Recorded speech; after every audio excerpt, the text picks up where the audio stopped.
ഈ parking area കണ്ടപ്പോഴേ സ്ഥലം മനസ്സിലായിട്ടുണ്ടല്ലോ. അത്യാവശ്യമായിട്ട് കോട്ടയം വരെ വരേണ്ട ഒരു ആവശ്യം ഉണ്ടായിരുന്നു. തിരികെ വരുന്ന വഴി ലുലു മാൾ കണ്ടു. അന്ന് അവിടെ ഒന്ന് കയറിയേക്കാമെന്ന് വിചാരിച്ചു. പതുക്കെ അതിൻ്റെ ഉള്ളിലേക്കൊന്ന് പ്രവേശിച്ചിരിക്കുകയാണ്. വൈഫ് ഇതാ ഡെനിം ലാബിൻ്റെ ഉള്ളിൽ കയറി നിൽക്കുകയാണ്. അവിടെ നിന്ന് വിളിച്ചിറക്കിക്കൊണ്ട് വന്നു. പ്രത്യേകിച്ച് കാര്യമൊന്നുമില്ല അവിടെ വന്നിട്ട്. ഇനി എസ്കലേറ്റർ വഴി മുകളിൽ പോകണം. ആകെ 2 നില മാത്രമേ ഉള്ളൂ. കുഞ്ഞെന്താ അതിസാഹസികമായ എസ്കലേറ്റർ ചാടി കടന്നിട്ടുണ്ട്. എല്ലാവരും ചിരിച്ചുകൊണ്ട് നിൽക്കുകയാണ് കുഞ്ഞിൻ്റെ സാഹസികത കണ്ടിട്ട്. എസ്കലേറ്റർ കയറാൻ പറ്റാത്ത പ്രായമായവർക്ക് വേണ്ടിയിട്ട് ലിഫ്റ്റ് ഉണ്ട്. താഴെ ഇതാ ക്ലോത്ത്സിൻ്റെ സെഷനാണ് ഫ്രണ്ടിൽ. പിന്നെ ഗ്രോസറി ഉണ്ട്.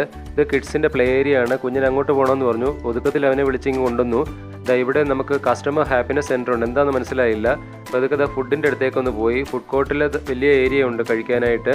ധാരാളം ബ്രാൻഡുകളുണ്ട്. ചിക്കിങ്, അതേപോലെ തന്നെ Annapurna, north express, KFC, tea shop, McDonald, അങ്ങനെ ഒത്തിരി ഉണ്ട്.